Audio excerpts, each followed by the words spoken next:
ng wine kung saan meron tayong sitas na pinag-aaralan upang bigyan ng buhay na sa ganun ito ay magsilbing gabay sa ating pang-araw-araw na buhay. Ang una pong aralin ayon po sa Ebanghelyo ni San Marcos, Kapitulo 6, versikulo 30 hanggang sa 34. Ano pong nakasulat?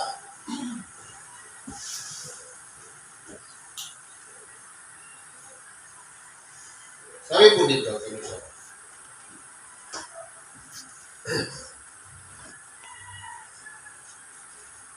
At ang mga apostol ay nagpisan kay Jesus at isinaysay nila sa kaniya ang lahat ng mga bagay na kanilang ginawa at ang lahat ng kanilang itinuro.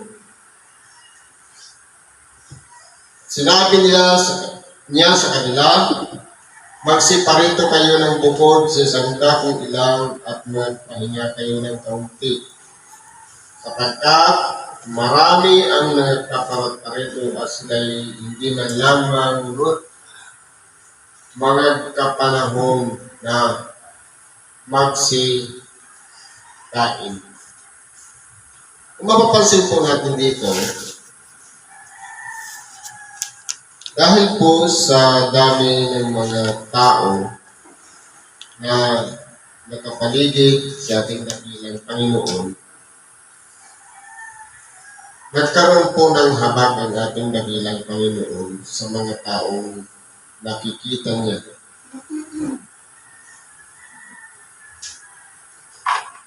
Na nagsisiasa sa habag at tulong ng pagkakaloob ng ating dakilang Panginoon. Kumbaga, dahil sa ating dakilang Panginoon, naisip niya na pangasiwaan ng kanyang mga alagad upang sa ganun magkaroon ng kapahingahan yung agalang pag-iisip ng mga taong nagpumaasa sa ating dakilang Panginoon. Katulad din po yan natin. Minsan po, may mga bagay na kahit pwede naman natin ipagpahinga. Minsan, nauubos ang oras natin sa pag-iisip. Pero kailangan din natin nang magkaroon ng sapat na kapahingahan ng ating katawan. Pag-upulan natin ng mabuting bagay ang ating sarili sapagkat minsan wala pong mangyayari sa kaiisip, lalong-lalo na ng mga nangyayari sa ating buhay. Mga problema man yan, mga danasin, karamdaman man, mga pinagdadaanan. Meron pong dapat na hindi natin inaalis yung katulad ng pag-iisip ng ating dakilang Panginoon. Nasa kabila ng ating mga kabalisahan, na sobrang labis na pag-iisip, nangangailangan din po ang ating katawan ng sapat na kapahingahan. Kasi po, ang pagkakalikha ng tao, hindi siya pang 24 hours. Hindi siya pang maghapon na puro trabaho. Meron din dapat limitasyon. Kaya po yung ating dakilang Panginoon, pinangasiwaan niya sa pamamagitan ng kanyang mga alagad, yung pinakakailangan ng tao. Ano po yun? Yung pinagkukuhanan natin ng lakas upang sa ganon, tayo ay tumindig at magpatuloy sa ating mga gawa. Ang pagkain material, kinakailangan po yan ng ating katawang laman. Dahil kahit na anong kapaguran natin sa buong maghapon man, kung wala pong sapat na pagkain o panahon para kumain, dumarating po sa buhay natin ang kahinaan. Dumarating po sa punto na minsan hindi na gumagana ang ating utak dahil po hindi siya nakaprograma sa pang 24 hours. Kundi gugunin natin yung 24 hours na namamanage ng maayos. May panahon sa paggawa, may panahon sa pagpapahinga, at may panahon naman para sa ating sarili. Halimbawa, 8 hours tayo nagtrabaho, 8 hours din na pahinga, 8 hours naman na pagbibigay ng pangangailangan ng katawan. Diyan, pinagkalikan natin, pinapakain natin, pinapainom, binibigyan ng katuwaan, kasiyahan, ang ating sarili. Para po, mamit niya yung itinisay ng Diyos sa kalagayan ng isang tao. Kaya po, kung mapapansin natin dito, ang kapahingahan ng katawan ay pinaka-importante. Kasi po, gugurin mo natin ang ating oras sa katatrabaho na halos lumalagpas sa 8 oras. Sa isang linggo, kinakailangan natin makakonsume ng at least 56 hours na paggawa. Pero minsan, maaga na tayo nagigising, wala pang tungtog. Kaya nangyayari po yan, balisa tayo. Minsan, nakalutang na ating pag-iisip at hindi natin napag-aaralan at napagmamasdan na hapong-hapong na pala tayo. Kaya po, ito pong sitas na ito ay isang pamamaraan na kung saan iaaral yung tamang pagbibigay ng kapahingahan o time management. Sabi dito, at nagsiyaw silang nangasa daon at nangapa sa isang dahong ilang at bukod at nakakita sila ng mga tao sa pag-alis at sila'y nakakilala ng marami.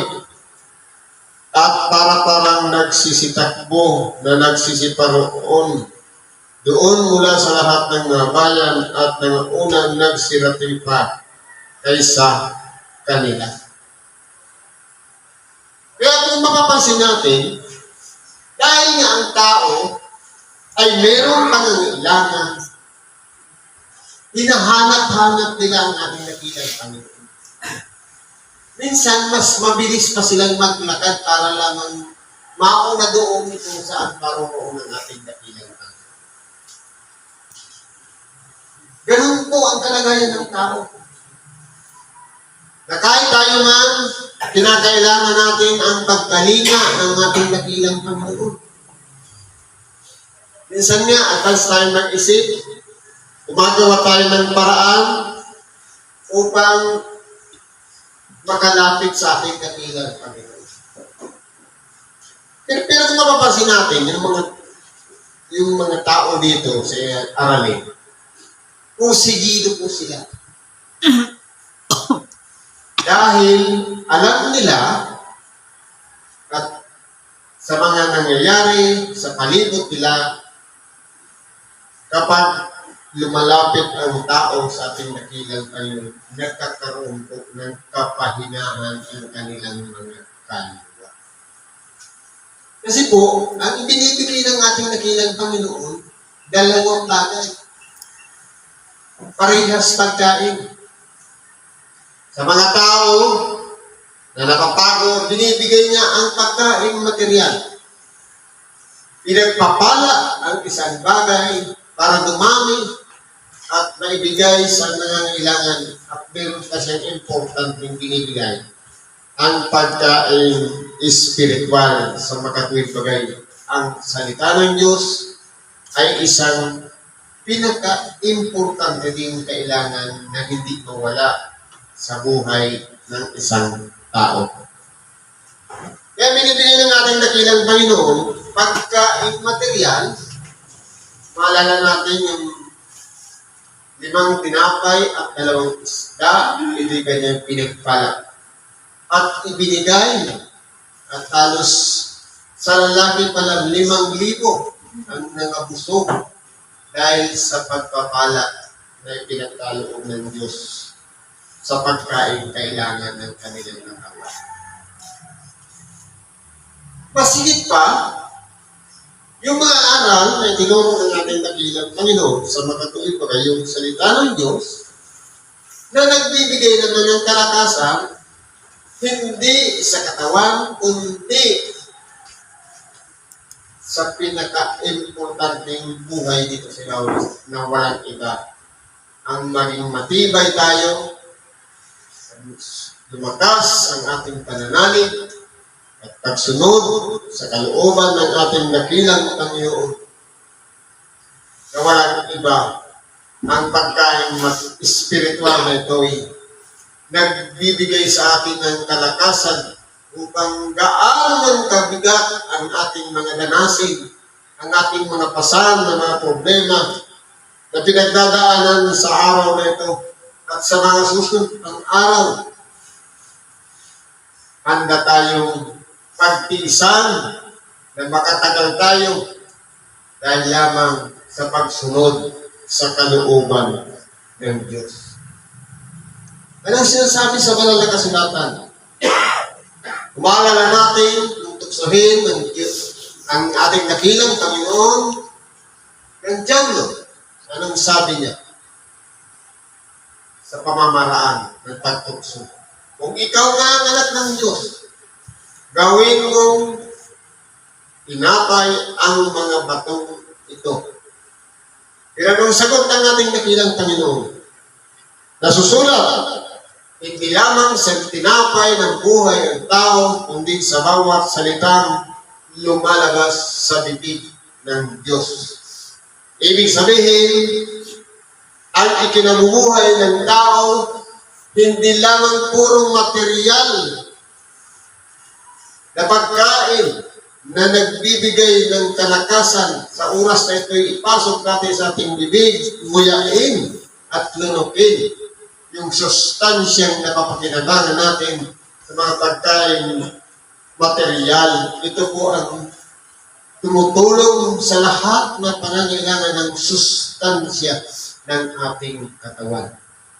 Nariyan ang carbohydrates, mga nutrients, magnesium, potassium, sodium, complete na vitamins, mga nutrients,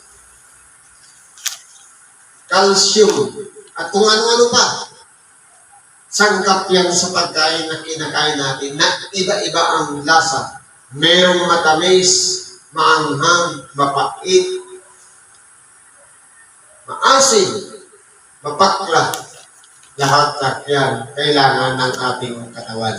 Sustansya na magbibigay kalakasan ng sa ganon itong ating katawan na material, mangailangan din ng pagkain material na walang iba ang isinusubok natin sa ating mga bibig. Ano pang sinasabi?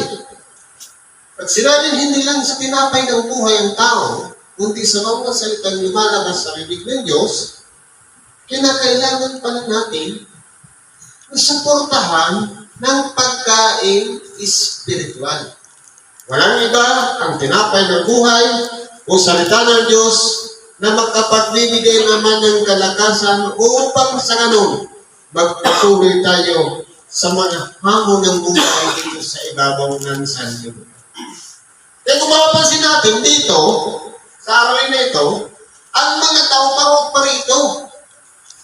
Walang kanilang buhay.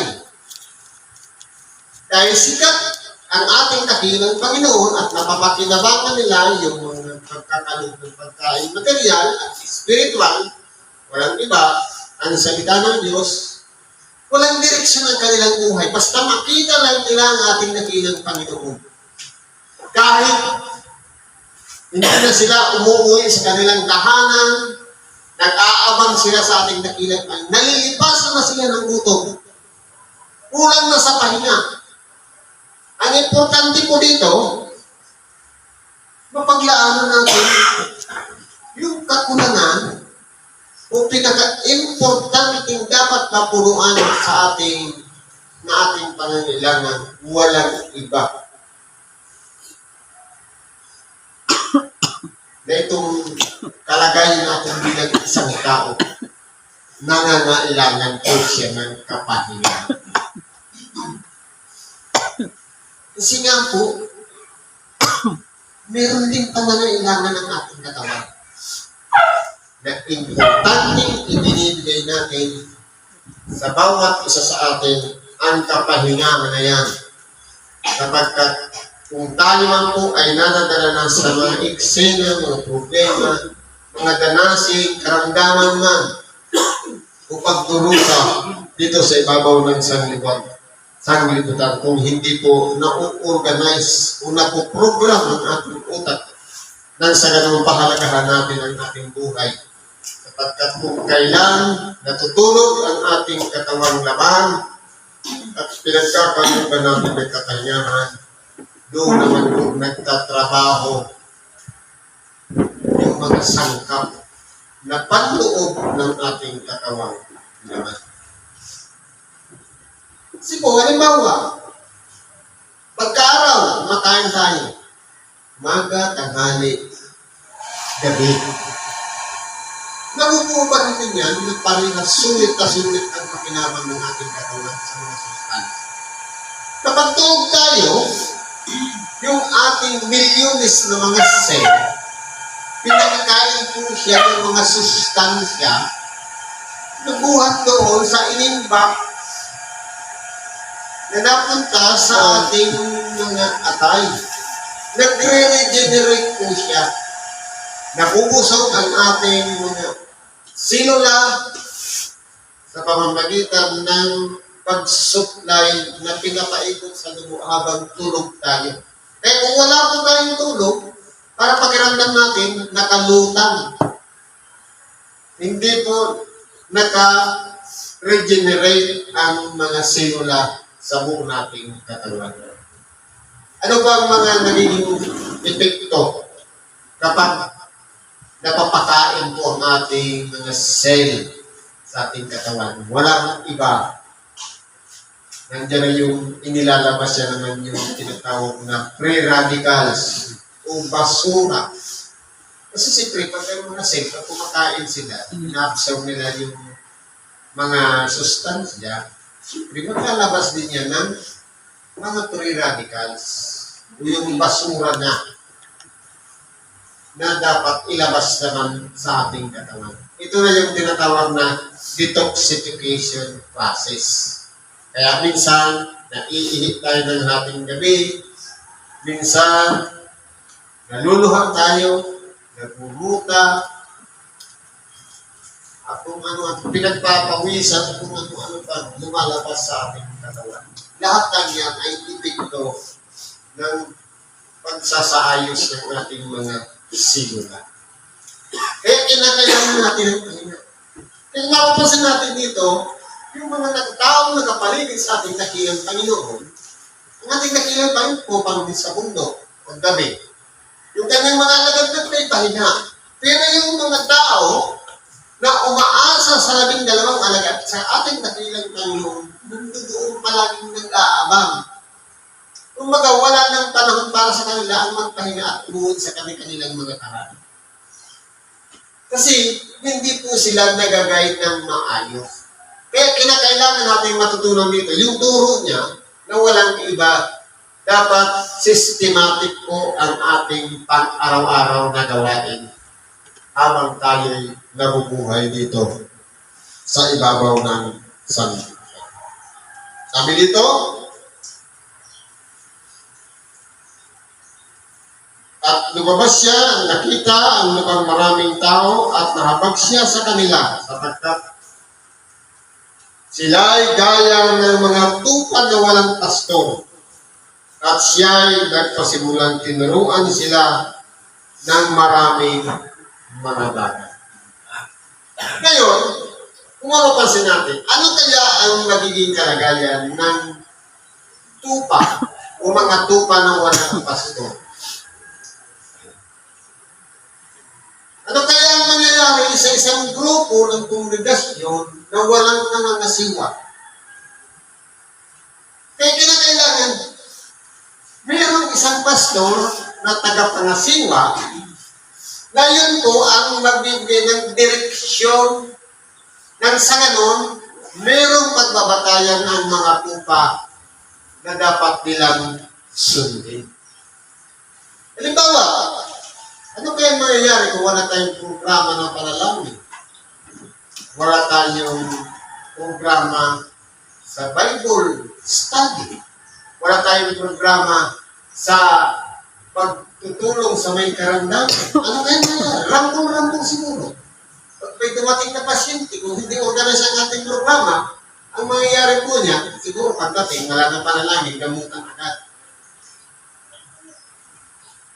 Tapos, pagkainan, minsan, kumbaga, hindi siya organized, hindi nakaprogram ng maayos. Importante po kasi sa atin, na matutunan natin, yung tamang pagtatalaga para ma-organize yung mga programa. Kaya po, mayroong pastor na inilalagay para nangangasiwa. Katulad naman ng pagtalaga sa ating dakilang Panginoon. Ano kaya ang maging direksyon ng mga 12 alagad kung wala siya? Ano kaya ang magiging direksyon ng grupo natin kung walang naglilid sa atin?